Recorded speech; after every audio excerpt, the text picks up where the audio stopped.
Hello and welcome to another Mr. Pasto art video. The purpose of this video is to teach you quickly about how gradients work in Adobe Photoshop and also to introduce you to layer masks, which work well with gradients.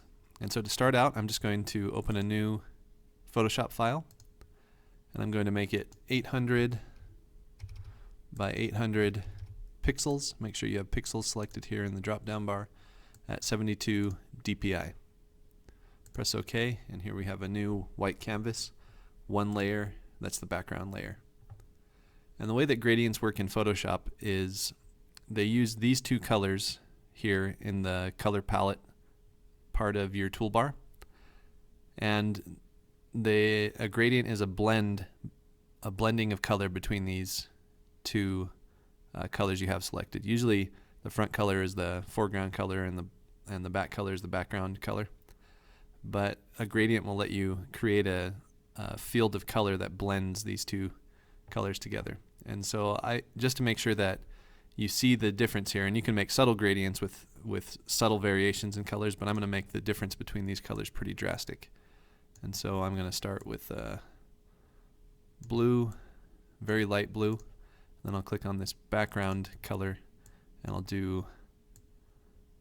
push it a little bit towards purple and a darker purple. So I've got a light blue and a dark purple. And the tool that you select to apply a gradient is this tool here. And yours may show paint bucket when it starts.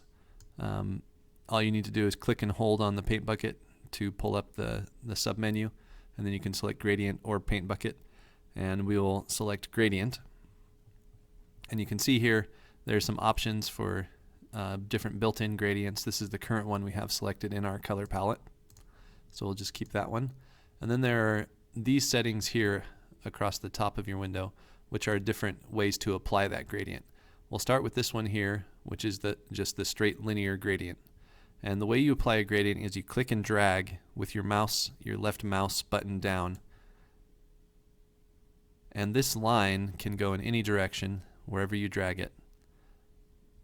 And where you release is where the end of that gradient will be. So it will start on where I started clicking, and it will create that blend to where I stop clicking with my mouse where I release. So there we go, we've gone from the light blue to the dark purple. And if I were to Control Z, undo that, and do just a shorter distance, you'd see that there's less of a blend going on. Pure color here, blend here. Control Z, undo. And so if you want it to go across the whole page, you start on one side of the page, go all the way to the other, release, and you have a blend that you have very little solid color. It's mostly blended in between those two values. Control Z, and I'll show you that you can go any direction you want with this. You can go from bottom left corner to top right. You can go the opposite direction. You can mess around with how long you make this gradient, how much blending you want to do in any direction. So that's the linear gradient. Control Z to undo. I'll go to the radial gradient, which, as you might imagine, makes a circular shaped gradient. And the same principles apply. You make this really short, you get a small circle of the gradient. You make it longer, and you get a smoother blend over a longer distance on your page.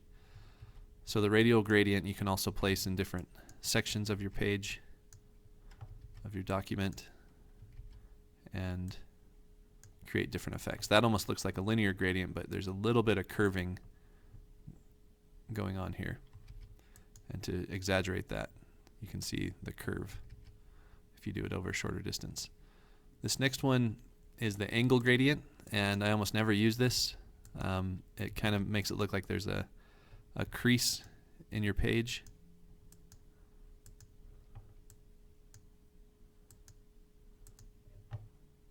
This next one is the reflected gradient, and what it does is it takes your background color on either side and then it blends towards your foreground color in the middle, and the longer you drag it out, the more of a line that blend becomes in your reflection. So it kind of makes it look like your page is curving or curling, like how the shading on maybe a pipe or something would look. Gives a little bit of three-dimensional space. And you can mess around with these, doing long drags and short drags to see the difference. And then the last one is the diamond gradient, which kind of makes a diamond like that.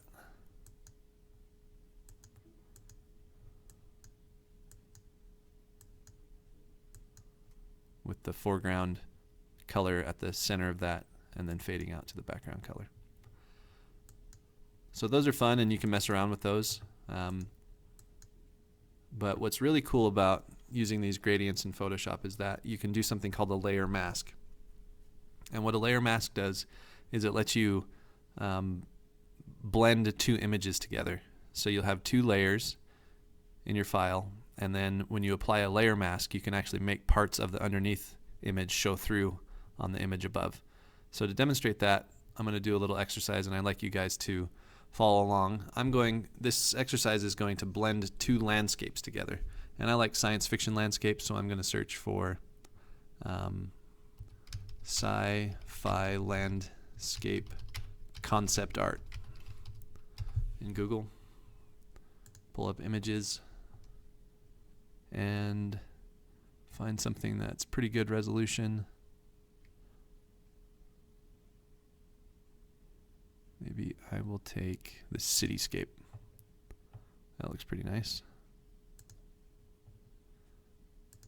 And I will drag this out to my desktop, then drag it into Photoshop and drop it in there. So I've got a copy of it open in Photoshop. I'll go back, and now I'm going to find something to contrast with that. So I'm going to do jungle landscape concept art.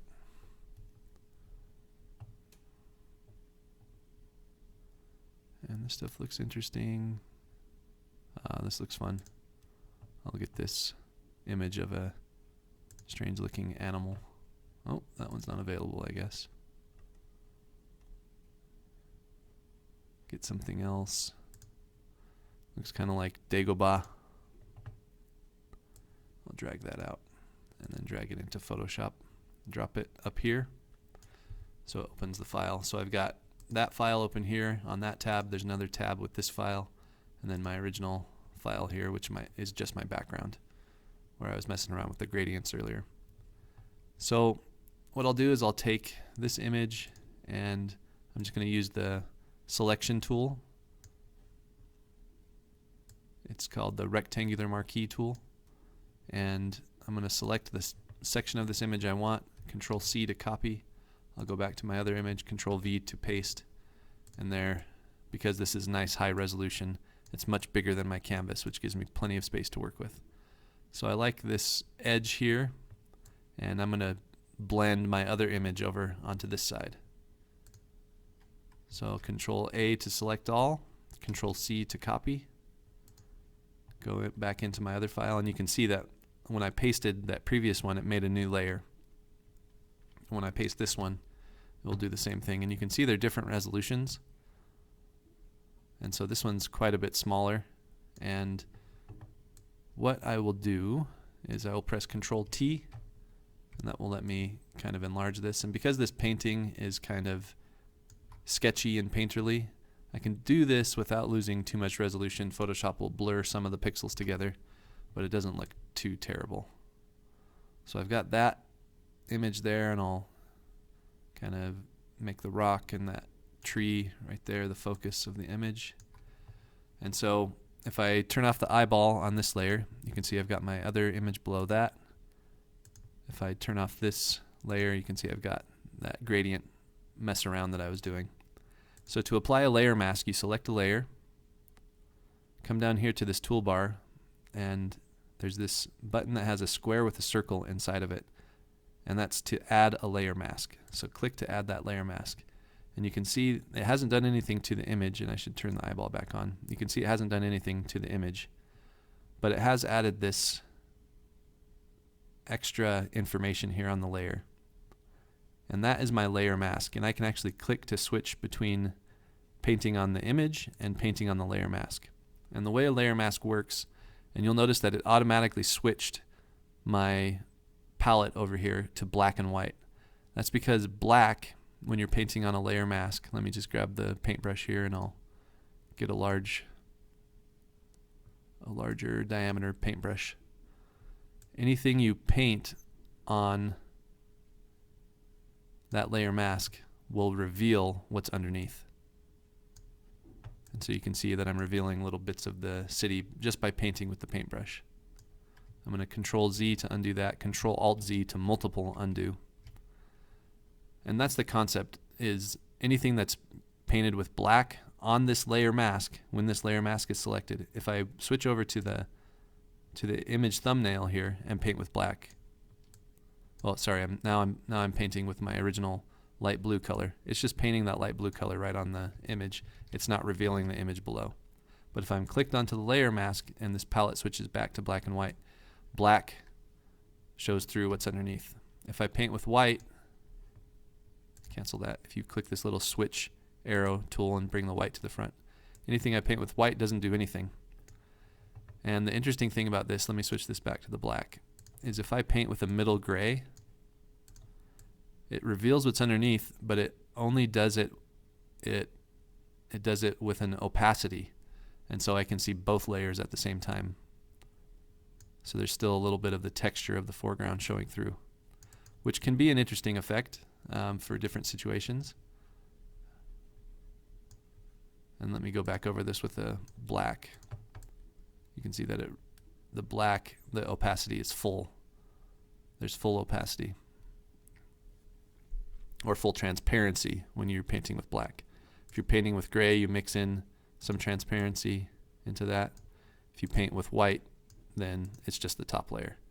And so what that means, let me Control Alt Z to undo all that I've done there. Oops, let me turn that back on and reapply the layer mask. Too many undos.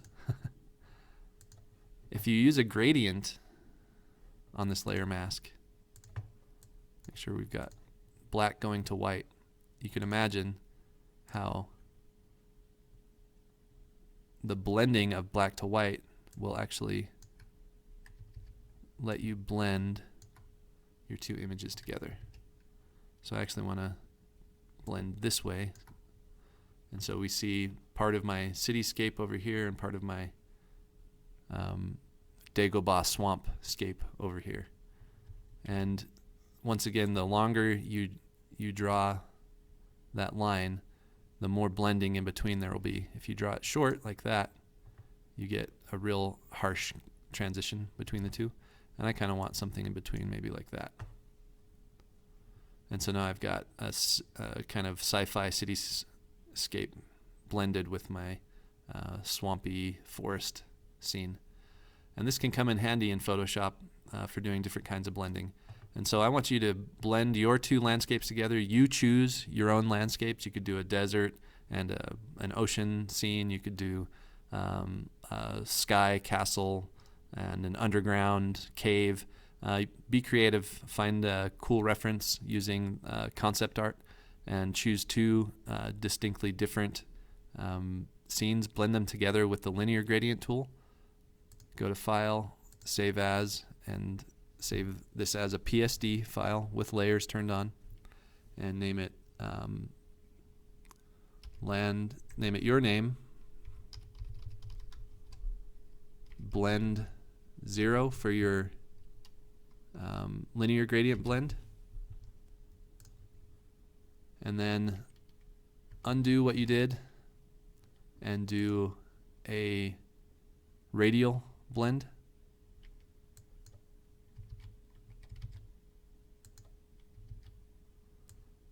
Get it to where it looks kind of cool. Name it blend your name underscore blend 1. And then save one more. Control Alt Z to undo back to where you were. Save one more using one of these other blends. I'm going to choose, and you can make your choice whether you want to do the angle gradient, the reflected gradient, or the diamond gradient. I'm going to do diamond gradient on mine, just because I'm curious how that's going to translate.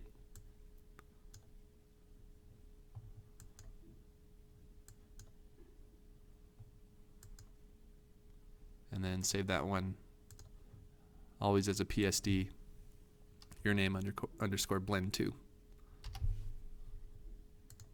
Make sure those are saved on your USB and turn them into me. Good luck.